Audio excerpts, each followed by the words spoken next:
안녕하세요. 실리콘밸리를 그리다와 이기적 직원들이 만드는 최고의 회사라는 책을 쓴 유호현입니다. 저는 지금 실리콘밸리에서 소프트웨어 엔지니어로 일을 하고 있고요. 저는 원래는 영문과와 문헌정보학을 전공한 문돌이입니다. 문대생인데요. 그냥 프로그래밍 해서 뭔가를 만드는 게 좋아서 계속 공부를 하다가 어쩌다 보니 엔지니어까지 되게 되었습니다. 제가 처음에 영문학을 하면서 언어학을 공부를 했고요. 그리고 문헌정보학을 공부하면서 정보 검색과 그리고 여러 프로그래밍 기술을 조금 공부를 했는데요. 그런데 트위터에서 2012년에 그 자연 언어 처리를 할 줄 알면서 프로그래밍을 할 줄 알면서 가장 중요하게 한국어를 잘하는 엔지니어를 찾고 있다고 하고 그런 친구를 2년 동안 찾았대요. 정말 운이 좋게 제가 그 자리를 만나게 되어서 링크드인을 통해서 만나게 되어서 취업을 하게 되었습니다. 그래서 박사과정 중간에 취업을 하게 되었고요.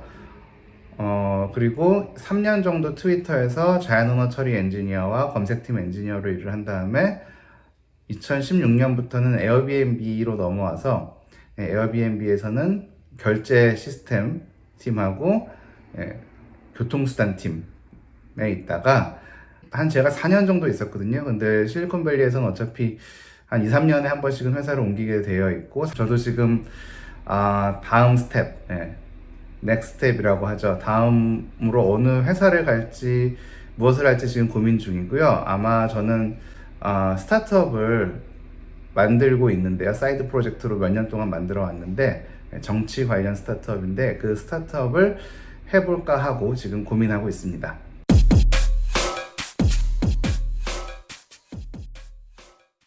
트위터에 들어와서 회사 분위기를 보니까 정말 너무 황당했어요. 처음에는 한국에서 회사 생활을 길지는 않았지만 조금이라도 했었던 저에게는 이해할 수가 없었어요. 아침 10시까지 아침 식사를 주거든요. 그리고 점심 식사는 12시부터 2시까지, 그리고 저녁 식사는 6시 40분부터인데 근데 지각을 해서 아침을 못 먹는 친구들이 굉장히 많았고요. 그리고 막 9시 50분에 와서 밥 달라고 하는 친구들이 대부분이었고요. 그리고 점심시간에는 점심시간뿐만 아니라 하루 종일, 직원들이, 제 팀 동료들이 어디 있는지 알지도 못해요. 그냥 계속 돌아다니고, 저희 구석탱이 가서 코딩하고 있고, 그래서, 와, 이 회사 이러다 망하는 거 아닌가라는 생각을 했었어요.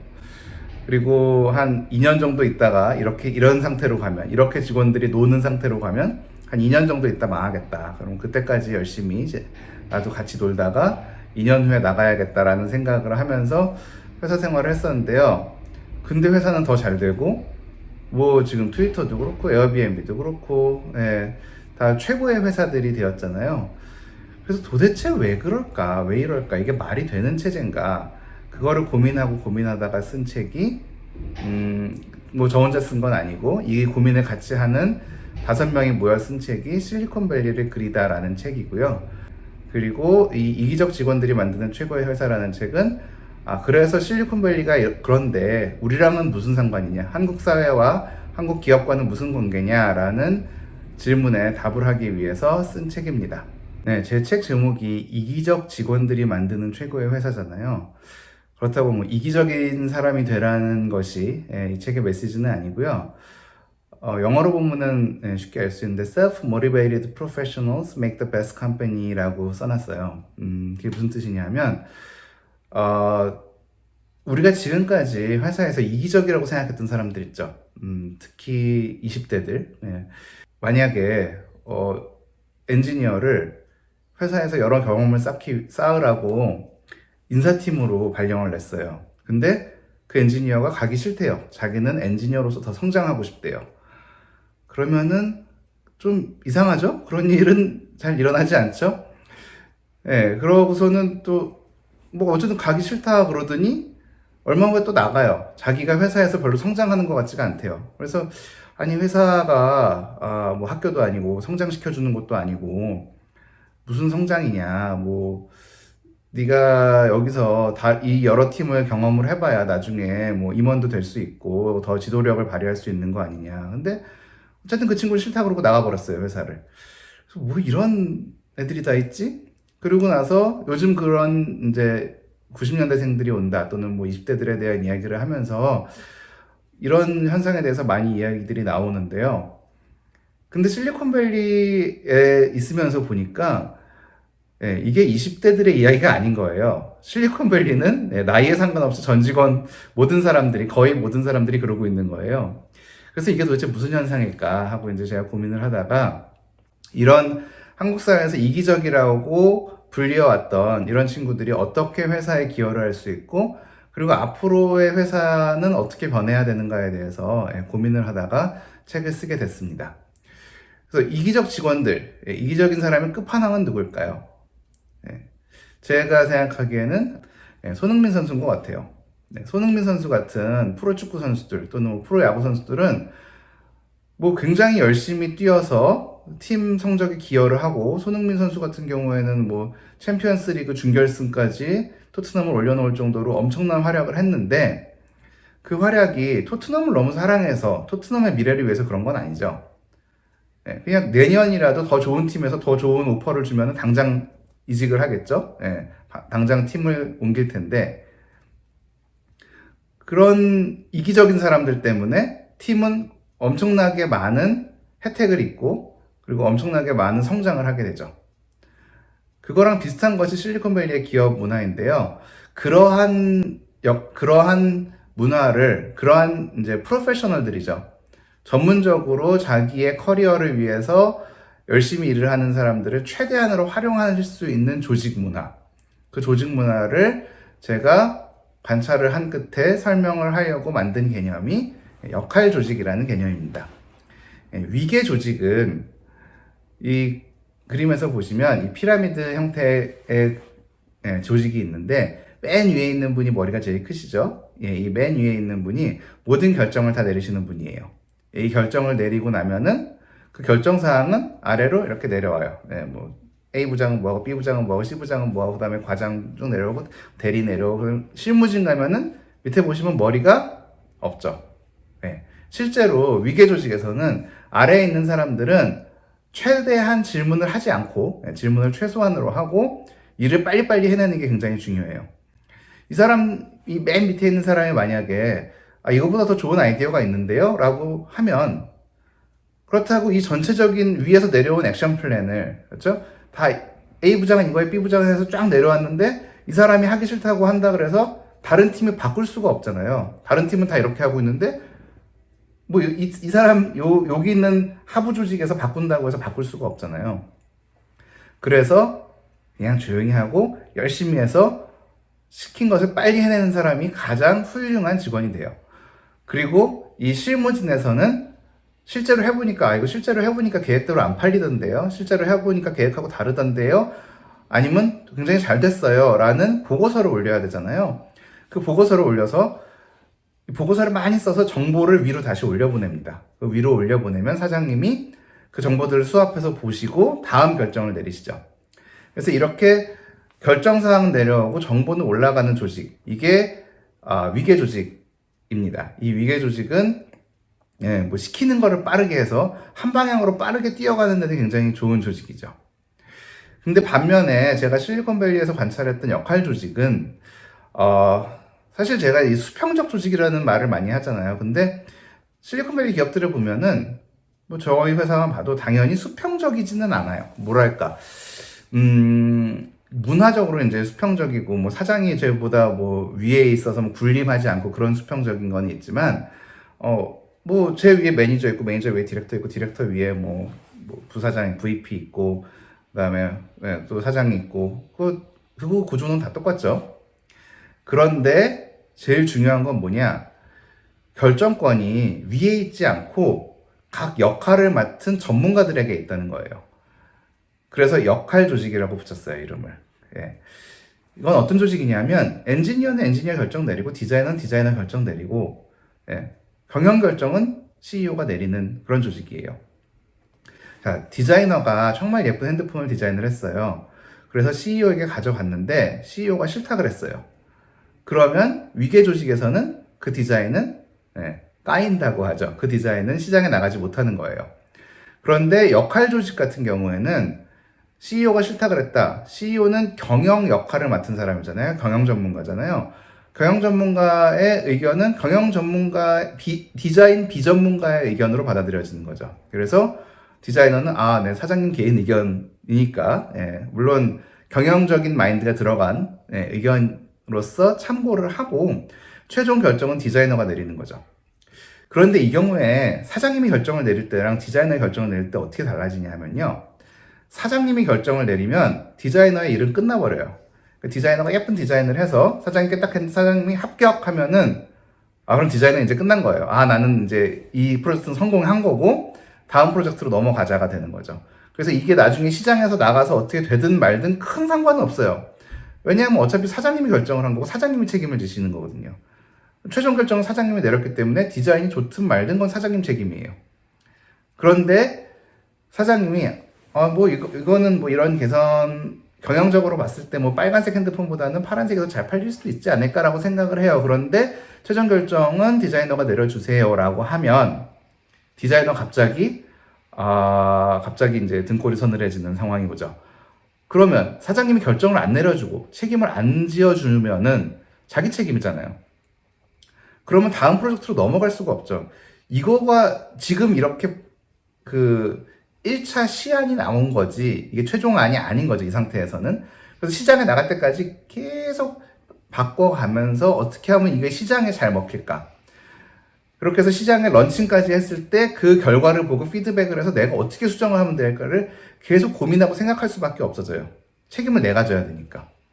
네, 그래서 그 프로덕트의 퀄리티가 올라가죠. 그런데 반면에 디자이너가 별로인 디자이너를 뽑으면 퀄리티가 어떻게 될까요? 그러니까 위계 조직에서는 별로 안 좋은 디자이너를 뽑으나 엄청 좋은 디자이너를 뽑으나, 물론 그 사장님한테 갖고 온 안에는 차이가 있죠. 안에는 차이가 있지만 최종 결과물은 사장님이 결정을 하기 때문에 사장님 취향에 맞는 큰 차이가 없는 퀄리티의 차이가 크게 나지 않는 제품이 나올 거예요. 그런데 역할 조직 같은 경우는 디자이너에게 정권을 맡겨버리면, 그러면 좋은 디자이너를 데리고 오면은 훌륭한 판단력으로 좋은 제품을 만들어서 시장을 보면서 하겠고, 아니면 주니어 디자이너를 데려와서 그냥 그림 조금 그릴 줄 아는 디자이너를 데리고 온다. 그러면 시장 같은 거 파악할 줄 모르고, 유저 익스피리언스 같은 건 모르고 그냥 그림을 예쁘게 그렸다. 그 경우에는 굉장히 시장에서 안 먹히는 제품이 나오겠죠. 그래서 이런 경험이 많은 디자이너, 경험이 많은 엔지니어, 경험이 많은 프로덕트 매니저를 서로 하이어하기 위해서, 서로 고용하기 위해서 인재 전쟁이 벌어집니다. 그래서 점점점 연봉이 올라가게 되죠. 그래서 지금 실리콘밸리에서는 엔지니어 대졸 초봉이 2억에 달할 정도로, 그리고 이제 시니어 엔지니어 대우는 5억에서 7억까지 올라갈 정도로 엄청나게 인플레이션이 일어나고 있고요. 그게 구글하고 애플하고 에어비앤비, 우버 그런 회사들이 다 인재를 가지고 싸우기 때문에 좋은 엔지니어를 데려왔을 때 회사 자체의 제품의 퀄리티가 달라지기 때문에 굉장히 열심히 싸우는 거죠. 그렇죠? 만약에 선수들이 다 고만고만하고 축구팀을 만드는데 선수들은 다 고만고만하고 감독이 누구냐에 따라서 성적이 확확 달라지는 경우는 그냥 선수들을 아무나 뽑으면 되지만, 프로축구 시장처럼 감독이 아무리 잘해도 메시가 들어오면은 판이 완전히 바뀐다. 그럼 감독도 당연히 잘해야 되지만, 그런 경우에는 선수에게 돈을 많이 쓸 수밖에 없는 거죠. 그게 지금 실리콘밸리의 구조입니다.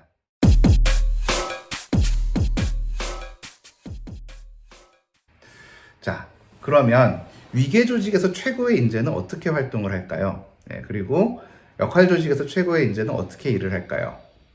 위계 조직에서 최고의 인재는 이렇게 일을 내줍니다. 위계 조직에서는 이렇게 기획서가 쫙 있고 여기대로 다음 주까지 이거 그대로 시킨 대로 해와 라고 하면은 최고의 인재는 뭐라고 답을 할까요? 네, 알겠습니다. 다음 주까지 밤을 새서라도 무슨 일이 있더라도 해오겠습니다 라고 하면 최고의 인재죠. 그렇게 해서 막 열심히 했는데 퀄리티도 좋아요. 그러면 당연히 최고의 인재가 되는 거죠. 그런데 역할 조직에서는 어떻게 일을 시키냐? 역할 조직에서는 아까 말씀드렸듯이 엔지니어나 이제 실무진이 바로 결정권도 가지고 있잖아요. 그러니까 일을 시킬 때 일을 시키는 것도 아니죠. 우리 결제 시스템 필요한데 어떻게 생각하세요? 라고 물어보는 거죠. 결제 시스템 만들어 오세요가 아니라 결제 시스템 필요한데 어떻게 해야 되지? 왜냐하면 매니저나 CEO는 결제 시스템 전문가가 아니잖아요. 결제 시스템 전문가를 모셔왔는데 그분을 모셔온 상태에서 결제 시스템 만들어 와가 아니라 어떻게 해야 돼요? 결제 시스템을 그러니까 가장 근본적인 질문부터 결제 시스템을 만들어야 돼요? 아니면은 다른 데 거 갖다 써야 돼요? 뭐 어떻게 해야 돼요? 라고 그냥 물어보는 거죠. 그러면 그 전문가는 종합적으로 판단을 하겠죠. 아, 우리가 뭐 내년에 어느 시장으로 진출할 겁니까? 중국 시장으로 진출할 거면 알리페이 해야 되고, 한국 시장으로 진출할 거면 카카오페이를 해야 될 텐데, 어느 시장으로 진출할 겁니까? 이제 그렇게 물어보면서 온갖 질문을 쏟아내죠.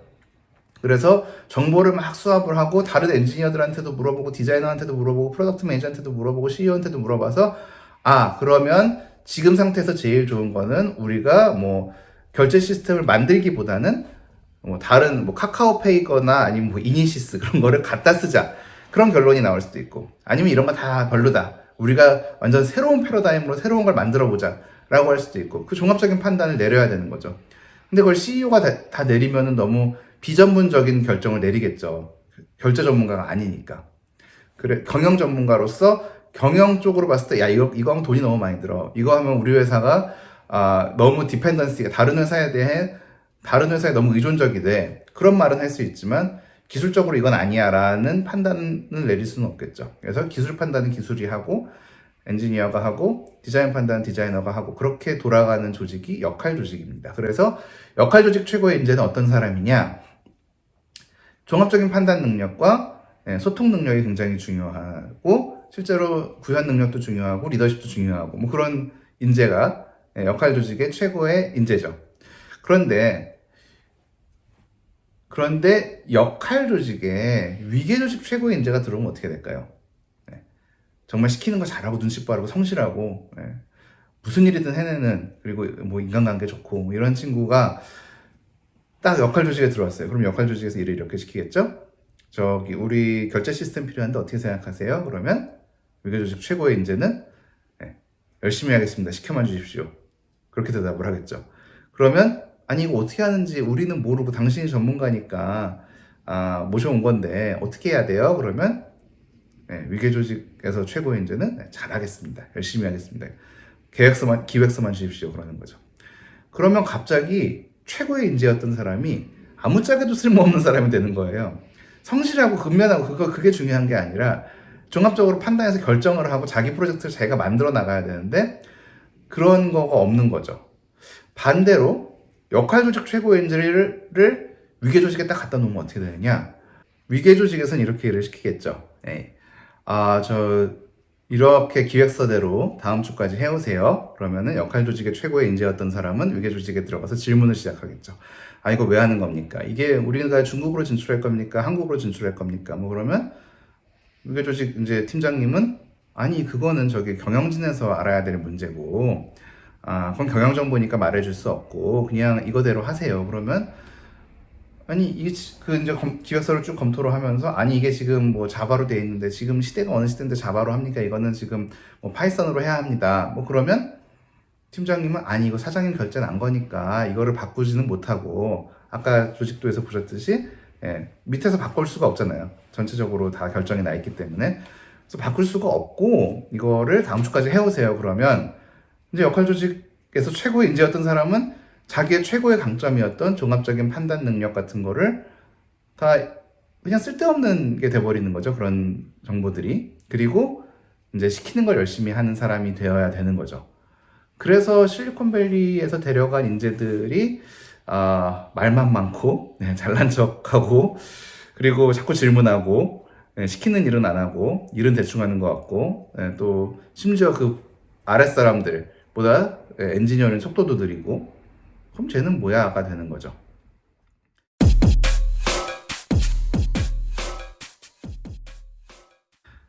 위계 조직에 있는 사람에게 가장 좋은 일은 뭘까요?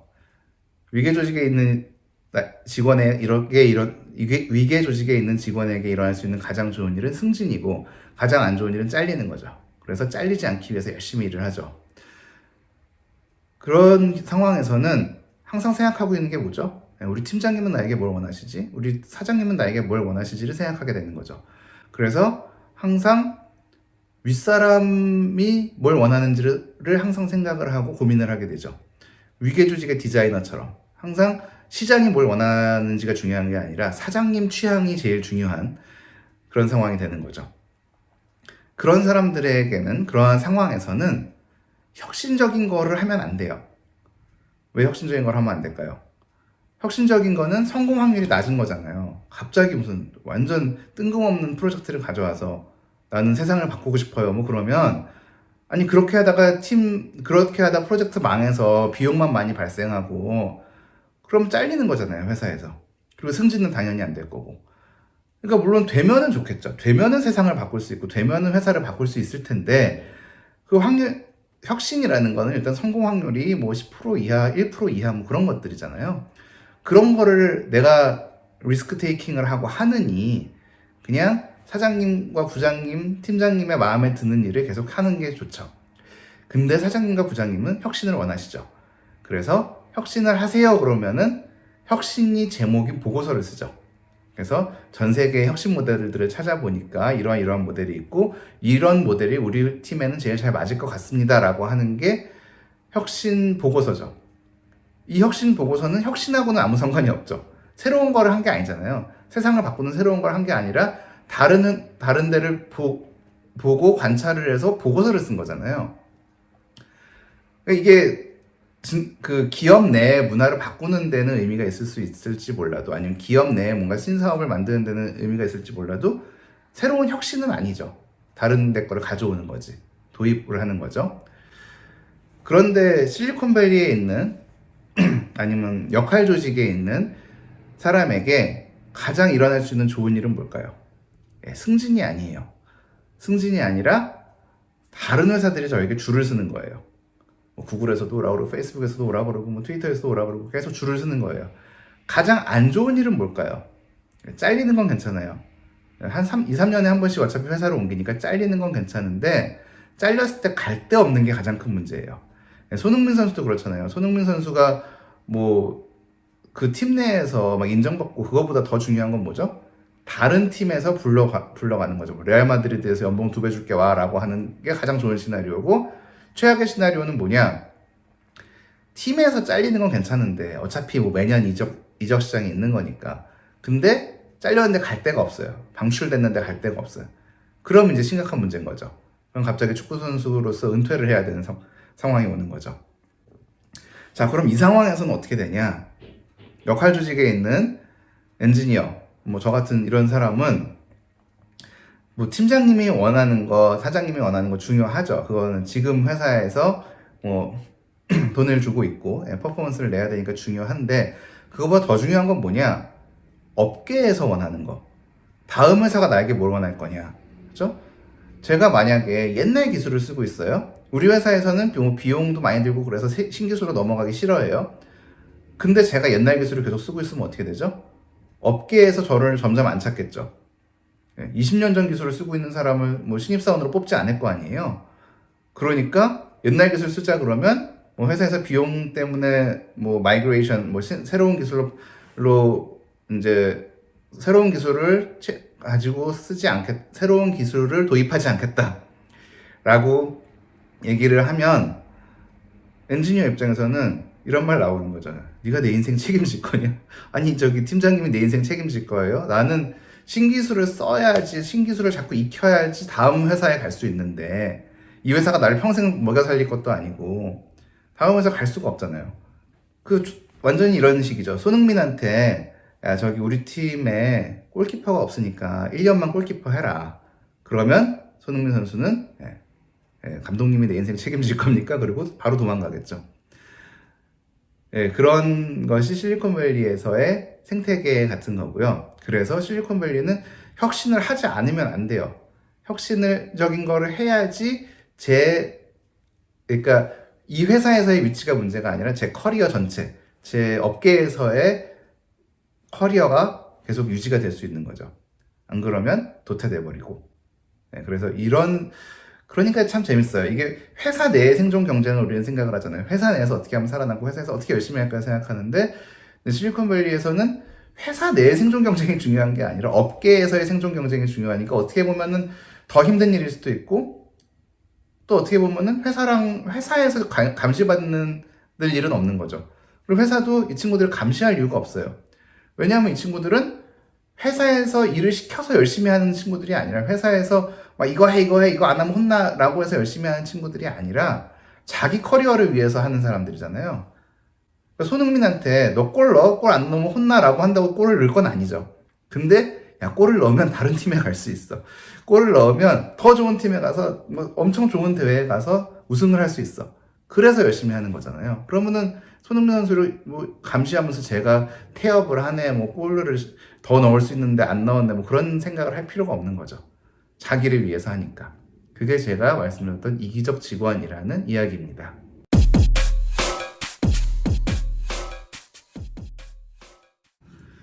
제가 하루는 회사에 앉아 있는데 너무 행복하다는 생각이 드는 거예요. 그래서 한번 페이스북에 올려봤어요. 미쳤나 보다. 하루하루 회사에 있는 게 너무 행복하다.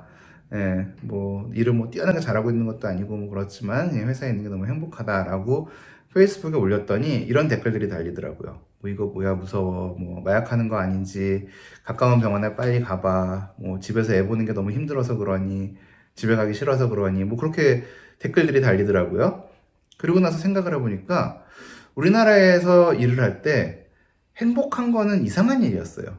회사에서 과장님한테 저 과장님 저 요즘 너무 행복해요.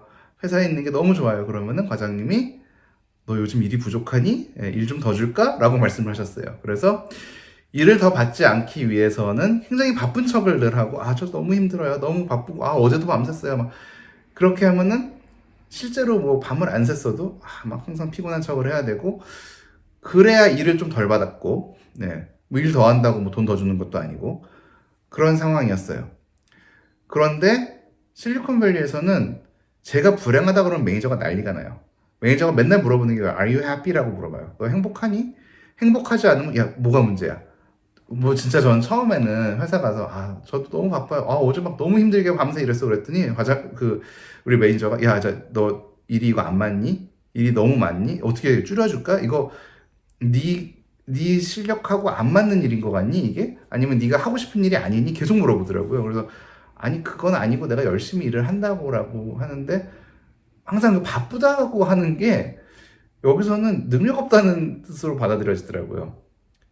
야 이거 하는데 바쁘면은 일을 줄이거나 다른 일을 해야지라고 하더라고요. 그래서 항상 페이스를 유지하면서 롱런 할 수 있게 하라고.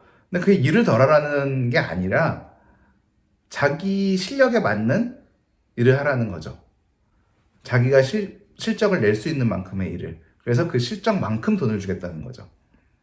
그래서 실적을 안 내고 놀고 있으면 돈이 줄어들고 승진이 안 되고 그래요. 그리고 다른 회사에도 더 좋은 커리어로 갈 수가 없고요. 이게 다른 회사에 갔을 때 커리어가 리셋이 되는 게 아니라 거의 연결이 돼요. 계속 여기서 시니어 엔지니어였으면 저쪽에서 시니어 엔지니어면서 여기서 그 시니어 엔지니어의 역할이 실리콘밸리 모든 회사들이 거의 통일돼 있어요. 시니어 엔지니어는 뭐 설계를 해서 이걸 구현까지 다 할 수 있는 엔지니어다라는 그런 정의가 있기 때문에 여기서 쌓는 커리어가 계속 연결이 되는 거죠. 여기서 쌓는 경험이 다른 회사에서도 계속 쓸 수 있게 되고. 어쨌든 그래서 행복이라는 게 무엇인지에 대해서 갑자기 제가 나름 인문학도니까 행복이란 무엇이고 나는 왜 행복한가 그리고 회사에서 행복하려면 어떻게 해야 되는가에 대해서 고민을 하기 시작을 했어요. 그러다가 이제 실리콘밸리를 그리다 팀하고도 토론을 하면서 나왔던 결론이 뭐 매슬로우의 피라미드, 매슬로우의 욕구 단계에다가 한번 적용을 해보자. 그래서 한번 설명을 해보자라고 해서 적용을 해봤어요. 매슬로우의 피라미드 아시죠? 아래 기본 욕구, 뭐 생존의 욕구, 뭐 그런 욕구들을 채우고 나면 존중과 소속의 욕구를 추구하게 되고 그걸 다 채우고 나면 자아 실현의 욕구를 추구하게 된다. 자, 회사에서 행복하려면 어떻게 해야 될까요? 회사에서 행복하려면 잘 먹고 잘 쉬고 항상 에너지 넘치고 그리고 그렇게 되면은 이제 또 협박 안 당하고 위협당하지 않고 또 회사에서 일을 못하면 잘려 뭐 혼나지 않고 그러면 행복하겠죠. 그 다음에 중간 소속 소속과 존중. 예. 아, 우리 회사에서 네가 있어서 너무 좋고, 아, 뭐 진짜 무슨 엔지니어님이 있어서 진짜 너무 좋아요라고 해주면은 행복하겠죠? 그런데 이 자아실현 욕구. 그렇게 아무리 나를 존중해줘도 제가 하기 싫은 일 하면은 행복할 수는 없잖아요. 근데 이제 제가 하고 싶은 일로 제가 하고 싶은 만큼 기여를 할 수 있으면 행복하겠죠. 그래서 실리콘밸리에서는 이런 것들을 채울 수 있기 때문에 저는 행복하다는 생각이 들었다는 결론이 났어요, 저는. 그런데 회사에서 불행하려면 어떻게 해야 되냐? 불행하려면 첫째로 늘 피곤하고 그러면 되겠죠. 생리적 욕구를 채우지 못하면 일단은 행복할 수가 없겠죠. 아무리 뭐 자아실현 어쩌고 해도 생리적 욕구가 채워지지 않으면 화장실 가고 싶은데 무슨 소속과 존중 뭐 그게 중요한 게 아니잖아요. 근데 이 생리적 욕구 뭐 밥도 잘 나오고 근데 또 굉장히 중요한 건 뭐냐면 피곤하지 않아야 되는 거죠. 근데 우리나라에서 이제 프로페셔널이라는 거에 대한 오해가 예, 정말 피곤에 쩔어도 열심히 일을 해서 성과를 내는 사람 이 프로페셔널이라는 생각을 많이 하잖아요. 막 기한이 일주일밖에 안 남았는데 한 달짜리 프로젝트가 있어요. 근데 이 사람은 막 정말 열심히 해서 밤새고 해서 딱 결과물을 냈는데 결과물이 되게 좋아요. 그러면은 이 사람을 프로페셔널이라고 하죠. 근데 그런 프로페셔널의 정의가 우리나라에선 그렇게 됐지만 미국에서 보기에는 실리콘밸리에서 보기에는 그건 굉장히 언프로페셔널한 거예요. 그게 무슨 뜻이냐면요. 회사에 올 때 최고의 컨디션을 가지고 오지 않는 거는 언프로페셔널한 거예요. 그러니까 생각을 해보세요. 축구 선수가 경기장에 딱 나왔는데 피곤에 쩔어 있어요. 어제 밤새 술 마셨대요. 그런데 자기는 정신력으로 뛰겠대요. 그건 말도 안 되는 상황인 거죠. 그거는 계약 위반이죠. 언프로페셔널한 거죠. 그래서 제가 회사에서 야, 나 저기 어제 한국 갔다 와서 비행기 타고 와서 너무 시차 적응이 안 돼 졸려 죽겠어 그러니까 저는 그래서 막 회사에서 졸고 막 그랬거든요. 그랬더니 당장 집에 가라고 뭐 하는 거냐고. 아니 졸리면 가서 자라고. 그래서 저 그거에 놀랐던 기억이 있는데 그게 당연한 거더라고요. 최고의 컨디션을 가지고 오지 않으면 안 되는 거죠. 그래서 프로페셔널이라는 거는 힘들어도 열심히 하는 게 아니라 일을 할 때 최상의 컨디션을 가지고 오는 사람이 프로페셔널한 거더라고요. 그리고 소속과 또 그 협박. 예. 우리가 일을 할 때 뭐 이거 안 하면 혼나, 안 하면 잘려라는 협박으로 일을 하게 되는 경우가 많잖아요. 근데 그게 왜 그렇게 되나를 고민을 해봤더니, 자, 제가 어떤 커리어 성장을 하고 싶어요. 저는 뭐 더 스타트업을 하고 싶기도 하고, 제가 여기서 엔지니어링을 배워서 스타트업을 하거나, 아니면은 제가 더 마음에 드는 좋은 회사에 가고 싶어요. 아니면 연봉을 올리고 싶어요. 그러한 동기부여. 그러니까 셀프 모티베이티드가 된 사람, 자기가 가고 싶은 방향이 있는 사람한테는 회사에서 일을 시키기가 쉬워요. 야, 네가 우리 회사를 위해 이걸 해주면 네가 커리어를 쌓도록 도와줄게. 엔지니어링 경력을 쌓도록 도와줄게라고 하면은 일을 시키기가 쉬워지죠. 그럼 자기가 자발적으로 열심히 할 거 아니에요. 그런데 가장 일 시키기 어려운 사람이 누구냐? 저는 하고 싶은 것도 없고요. 그냥 회사에서 시키면 열심히 할 거고요. 근데 뭐 돈을 위해서 열심히 할 거고요. 회사에서 돈 주니까 열심히 할 거고, 제가 하고 싶은 건 없어요. 그 대신 회사에서 시키는 건 열심히 할게요. 라고 하는 사람에게는, 그러면은 네가 우리를 위해서 뭘 해주면 내가 너에게 이걸 줄게가 안 되잖아요. 그냥 돈을 줄게잖아요.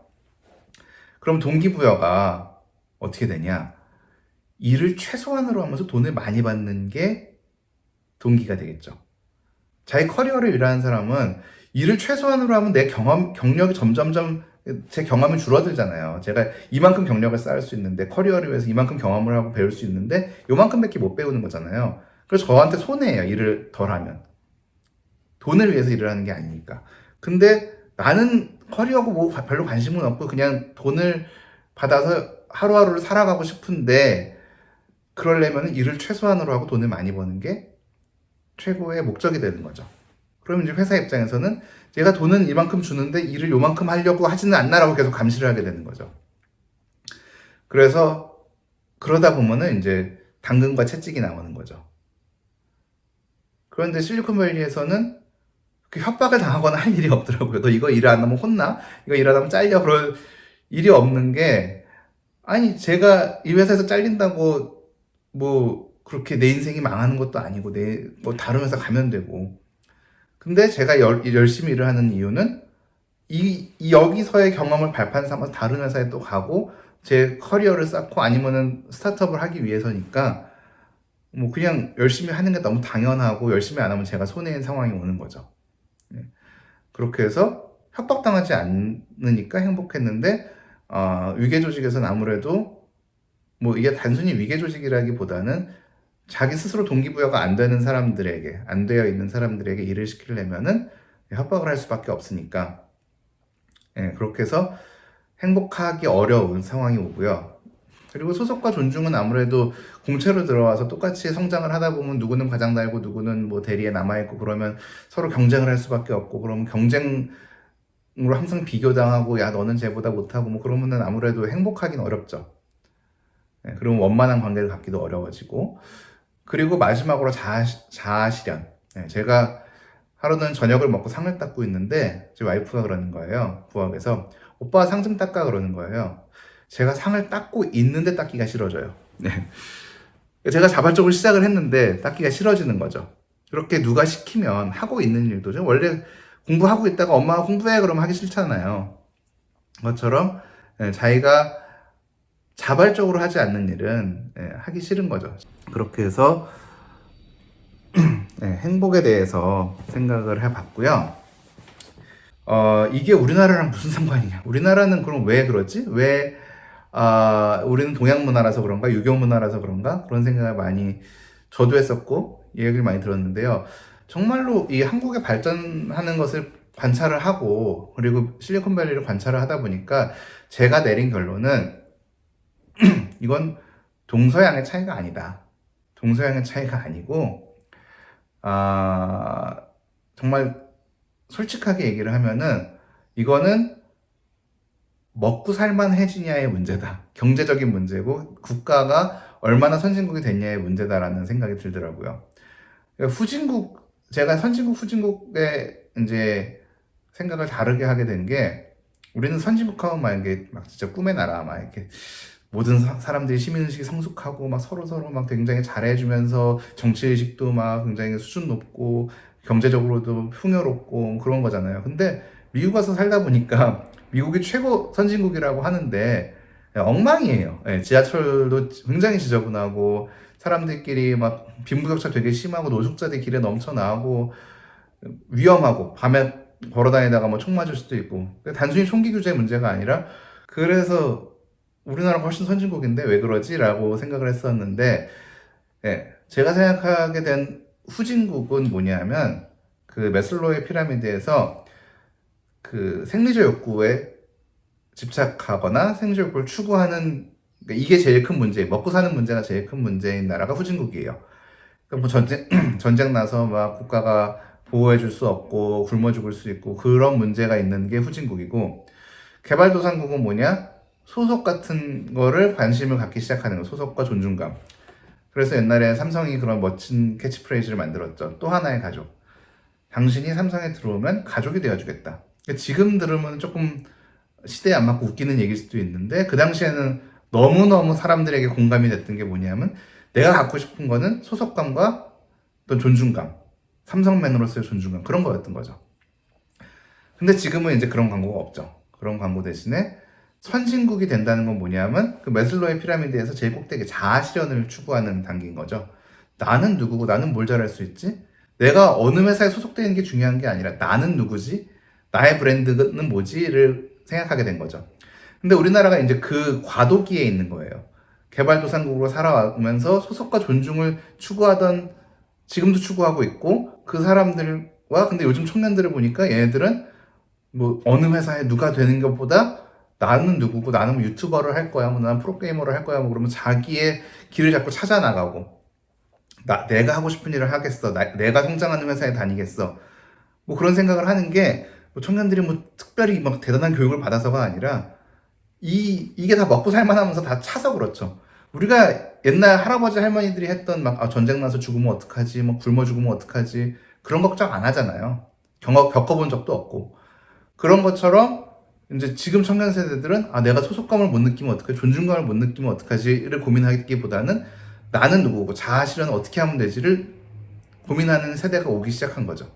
근데 미국도 옛날엔 다 위계 조직이었고, 다 옛날에는 이제 굶어 죽으면 어떡하지 고민을 했었죠. 예. 그 빈곤의 시대, 절대 빈곤의 시대, 후진국이었던 시대가 미국에서는 언제 끝나냐 하면은 1850년대에 끝나요. 링컨 시대에 끝나요. 그리고 이 개발도상국으로서 산업화를 했던 시기가 언제 끝나냐 하면 1970년대에 끝나요. 그때 국민소득 3만 불 정도를 찍어요. 그 다음부터 미국은 자아의 시대에 들어간 거예요. 그리고 그 소속의 시대에서 자아의 시대로 넘어갈 때 히피 운동 같은 게 있었죠. 그리고 아나키스트, 뭐 무정부주의 같은 게 있었고, 그러니까 기존의 체제를 무시하고 개인에게 돌아가는, 나는 누구이고 나를 찾고 뭐 평화를 찾고 이제 그런 운동이 있었는데 지금 우리나라도 그게 시작되고 있는 거죠.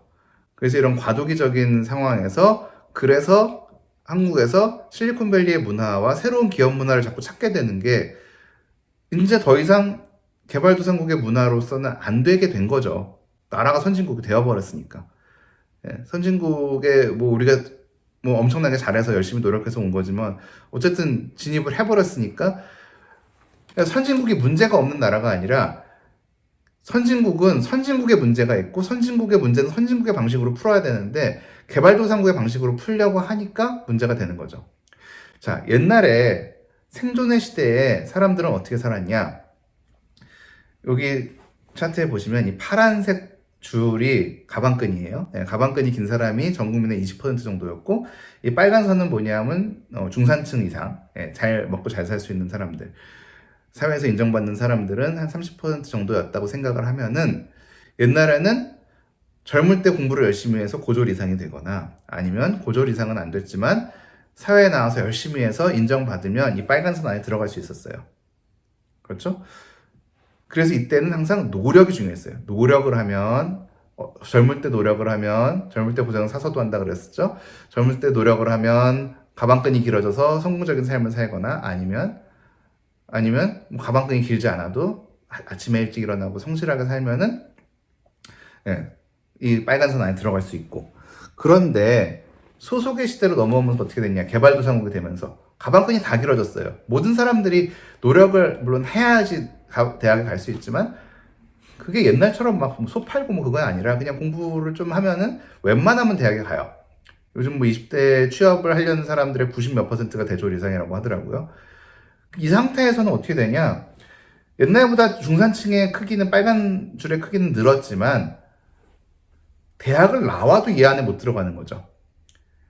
그러니까 노력은 당연히 했는데 노력의 차이로 이 빨간 줄에 들어가고 못 들어가고 결정되는 게 아니라 뭔가 운으로 되는 거죠. 뭐 빽이 있거나 운이 좋거나 아니면은 이 대졸자 중에서도 더 명문대를 나오거나, 그래서 무한 경쟁이 펼쳐지는 거죠. 그런데 지금 앞으로의 상황은 뭐냐면 지금까지 막대기들이, 파란색 줄들이 방향이 없었어요. 그냥 표준화된 막대기, 그냥 이 회사 가도 직원, 저 회사 가도 직원, 어느 회사에 가도 잘 직원으로 쓸 수 있는 표준화된 막대기들이었는데 그 직원들에게 화살표가 생기기 시작한 거예요. 자아의 시대로 넘어가면서 갑자기 사람들이 나는 어디 소속되어 있는 게 중요하고 어떻게 하면 존중을 받을 수 있지에서 넘어가서 나는 뭐 하는 사람이고 나는 어떻게 해서 사회에서 나를 브랜딩해서 내가 잘 먹고 잘 살 수 있지를 고민하게 된 거예요. 그래서 화살표가 생기기 시작했어요. 그럼 뭐냐? 나는 이 방향으로 가고 싶은데 지금 사회는 이렇게 딱 경직되어 있어서 이 방향으로 가는 사람들은 뭐 돈을 못 벌어. 그렇죠? 그런 상황. 나는 뭐 음악을 하고 싶은데 음악을 하면 돈을 못 벌어. 나는 유튜브를 하고 싶은데 유튜브를 하면 돈이 안 돼. 나는 스타트업을 하고 싶은데 삼성 대기업에만 돈이 있어. 그런 경우에서는 뭐 다른 길로 갈 수는 없으니까 이 틀 안에 있으면서 점점점 이제 나는 뭔가를 하고 싶은데 그런 생각을 하게 되는 거죠. 근데 앞으로의 시대, 제가 실리콘밸리에서 관찰을 한 시대이기도 하고, 앞으로의 시대는 어떻게 되냐면 이 돈이 지금까지는 뭐 대기업, 공무원 뭐 이렇게 딱 정해진 이 틀 안에만 있었지만 앞으로 이게 터져버리는 거죠. 무슨 뜻이냐면 대기업에만 돈이 있는 게 아니라 스타트업 하는 사람들에게도 돈이 주어지고 유튜브를 하는 사람들에게도 돈이 주어지고 뭐 음악을 하는 사람들에게도 또 돈이 주어지고 각자 자기가 잘하는 거를 잘하면 각자 자기가 잘하는 거를 시장에서 먹힐 만큼 뭔가를 해내면 그게 돈이 되는 시대가 되고 심지어 대기업에 다니는 사람들보다 돈을 더 많이 벌어서 지금 유튜버들 뭐 케이팝 하는 사람들 돈을 훨씬 더 많이 벌잖아요. 그런 상황이 오면서 내가 대기업에 굳이 다닐 필요가 없네? 그러면 내가 하고 싶은 거 해야지라는 시대가 오는 거죠. 그게 이제 실리콘밸리가 지금 살고 있는 세상인데 뭐냐면 나 엔지니어 하고 싶으면 엔지니어 하고 디자이너 하고 싶으면 디자이너 해두고 뭘 해도 돈을 충분히 많이 내가 프로페셔널로서 이거를 시장에다가 갖다 팔 수만 있으면 돈을 많이 벌 수 있는 세상이 온 거죠. 굳이 대기업에 들어가지 않아도. 네, 그런 세상이 한국에 이제 시작이 되고 있기 때문에 이런 논의들이 자꾸 이루어지고 있는 거죠. 네, 앞으로 우리 기업들은 어떻게 해야 될까, 개인들은 어떻게 해야 될까에 대해서 생각을 하기 시작을 한 거죠.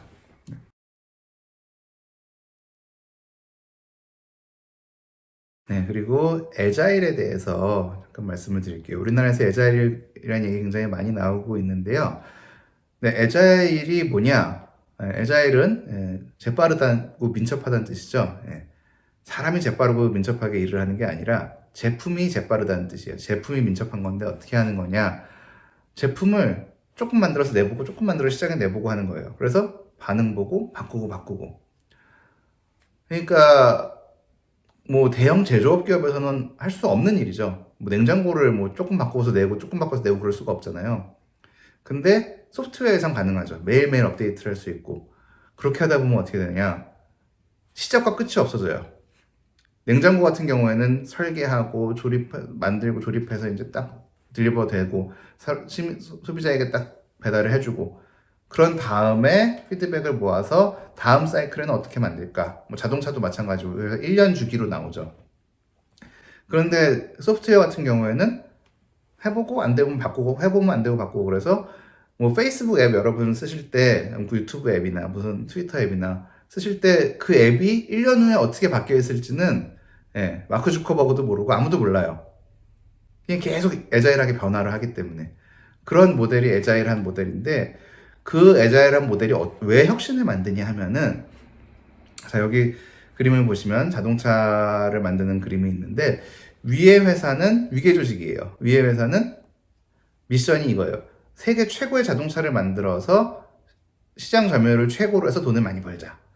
이런 회사는 자동차를 만드는 게 목표인 회사이기 때문에 1년 차에는 뭐 바퀴 만들고 2년 차에는 차축 만들고 3년 차에는 뭐 차체 만들고 그래서 4년 차에 자동차가 짠 만들어져서 시장에 딱 나와요.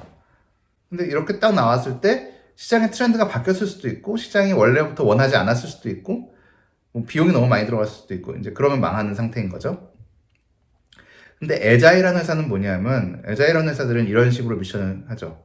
뭐 인류의 이동을 편하게 하자. 굉장히 뜬구름 잡는 그런 미션이죠. 뭐 에어비앤비는 belong anywhere 그래서 전 세계 어디 가도 내 집처럼 느끼게 하자. 그리고 우버는 뭐 수돗물 틀듯이 쉽게 대중교통을 이용할 수 있도록 하자. 그리고 구글은 전 세계 정보를 조직해서 모든 사람들이 쉽게 이용하도록 하자. 뭐 그런 미션을 가지고 있는데 이러한 미션을 가진 회사들은 어떻게 되느냐? 전기차 회사 테슬라 있죠? 테슬라의 미션은 세계 최고의 전기차를 만들어서 시장 점유율의 1위를 가져가자가 아니라 인류의 에너지 문제를 해결하자예요. 에너지 문제를 해결하는 과정에서 석탄 연료를 없애기 위해서 석유를 사용을 안 하게 하기 위해서 만든 게 전기자동차예요.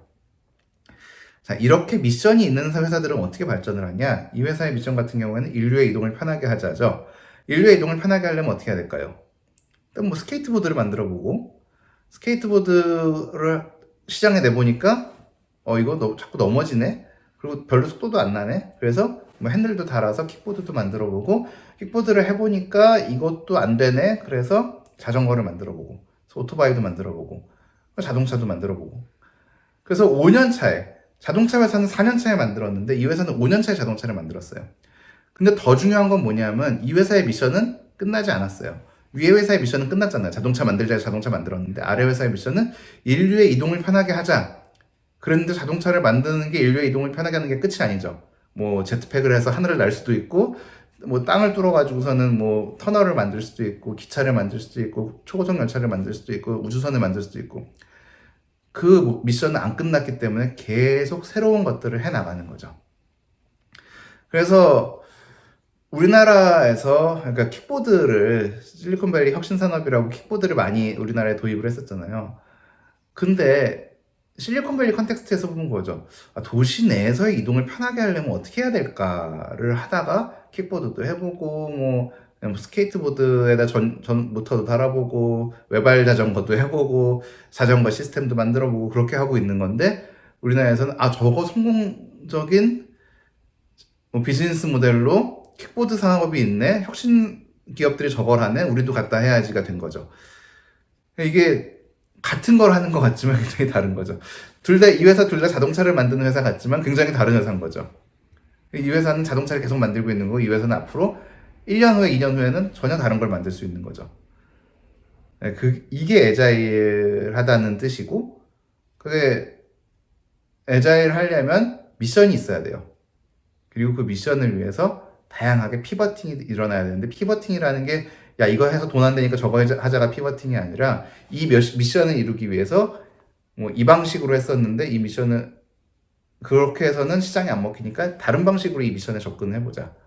인류의 에너지 문제를 해결하기 위해서 태양광 발전소를 만들었는데 태양광 발전소를 만들었으면은 전기만 가지고 가는 차가 있어야 되니까 전기차도 해보고 그러다가 인류가 에너지 문제를 해결을 못해서 지구가 망하면 화성으로 도망가자. 그게 일론 머스크의 미션이죠.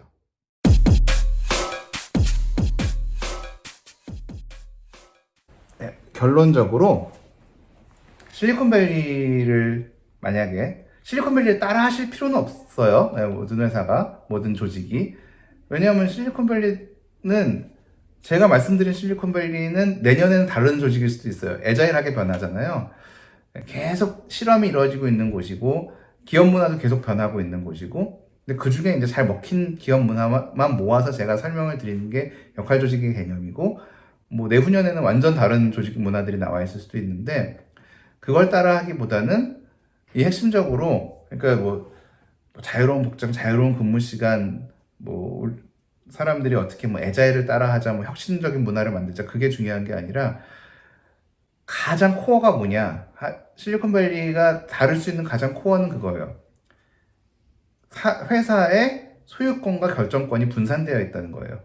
나의 회사고, 그리고 내가 결정권을 가지고 있고, 전문가로서 내 전문 영역에 대해서, 그리고 내가 지분을 소유하고 있고, 그럼 이렇게 했을 때 나를 위해서 일하니까 당연히 자율적으로 일하고, 그럼 근무 시간 제한 같은 게 소용이 없어지죠. 안 그래도 자기를 위해서 열심히 일하는 사람들에게 몇 시부터 몇 시까지 일하라는 게 소용이 없어지고, 그럼 당연히 소통도 잘하게 되고, 그리고 회사의 벽도 없어지고, 서로, 그리고 혁신을 당연히 하려고 노력을 하고, 내 커리어를 위해서, 회사를 위해서가 아니라, 권위주의도 없어지고, 이러한 사이드 이펙트들이 나오게 되죠.